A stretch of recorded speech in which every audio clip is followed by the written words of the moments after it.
And that distinction has to be experiential, meaning not a conceptual understanding. So, to give an example of what I mean by a conceptual understanding of the difference between a thought and not a thought, would be you have some definition of thought, and then you come up with a mental example of something that is not a thought. For instance, you might say, well, a thought is a neurocognitive process that is experienced as a subjective narrative or something. You know, that could be your definition. And then you say, well, a flower growing, that's not a thought. A fusion reaction inside of a star, that's not a thought. Okay, that's true conceptually, but that's not experiential, right? What has to happen is you have to know through direct experience, unequivocally, without a doubt, what is not a thought. And you have to see it clearly enough until something actually fundamentally changes about the way you experience yourself. This is what awakening is. So what is a thought? Just look right now. Look into your experience. What's the next thought? What's the current thought? Is it an analysis thought about what I'm saying? Is it a judgment thought?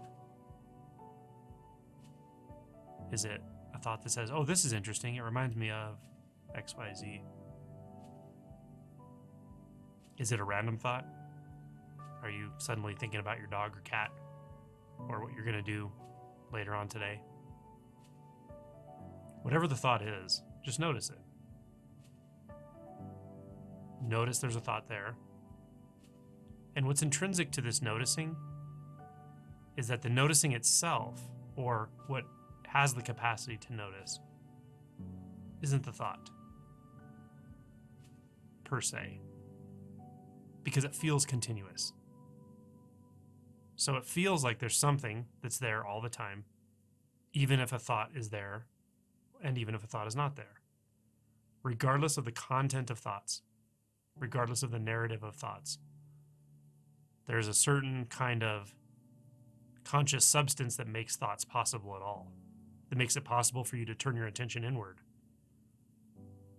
that makes it possible to reflect on anything I'm saying. So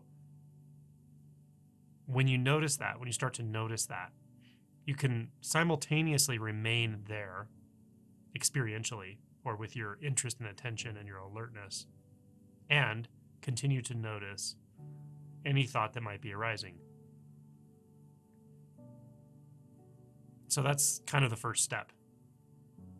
If you're completely identified with thought, just thinking, analyzing, then everything I'm saying will just become conceptual. But if you actually get curious and step back and notice what a thought is, notice that it's an experience that seems to hold certain kinds of content, but only if that which experiences the thought believes it. That's called identifying with thought. If that sense of who or what you are is tied to the thought, bound by it, reacting to it, that's mind identification. But if that sense of who and what you are is unbound from the thought, doesn't mean it's separate from it. It's not some floating, mysterious substance called awareness or consciousness. It's simply aware. It simply is conscious. Forget what it is. Forget calling it anything or labeling it. That's not important. But notice, there is something conscious. There is an experience of conscious. And the more you notice this, and the reason I keep pointing back to it, is that the more you notice it, the more it sort of stands on its own. It becomes the primary experience rather than the next thought, the next thought, the next thought. So once you start to taste this, You're in a good place. The rest of this is a matter of process, a matter of effort and alertness, and a willingness to go through the process. So then, become very alert to any thought that forms, whatever it is. Could be an image of something, could be a label for something in your experience, could be a narrative about, oh, I know how this goes. This always goes the same way for me, right? Those are all thoughts. And as you notice those thoughts, you will automatically notice what's not a thought. But you don't have to think about that. This is another important point. You don't have to think about what's not a thought, obviously. Just let it show itself. Let it clarify itself in experience, and it will. So remain alert. Notice any thought stirring, any thought arising.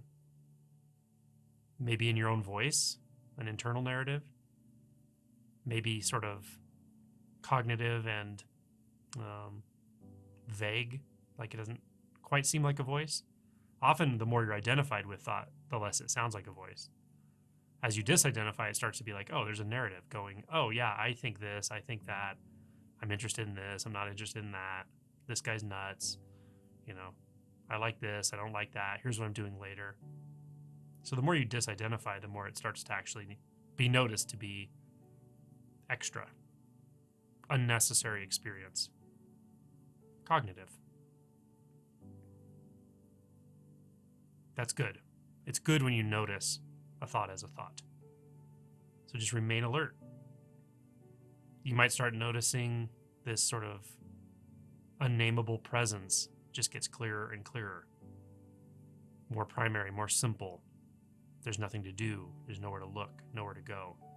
But remain alert, specifically for thoughts. They will show themselves because they're in your experience. They're not somewhere else, right?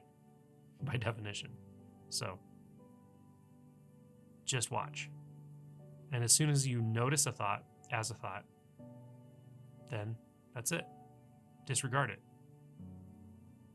You don't really have to discard it or push it away. You just notice that's a thought. Okay, what else is here? What else is happening? And as soon as the mind starts to move and turn your experience into some sort of thought or narrative or description, you just, again, disregard. Okay, that's another thought. What else is here?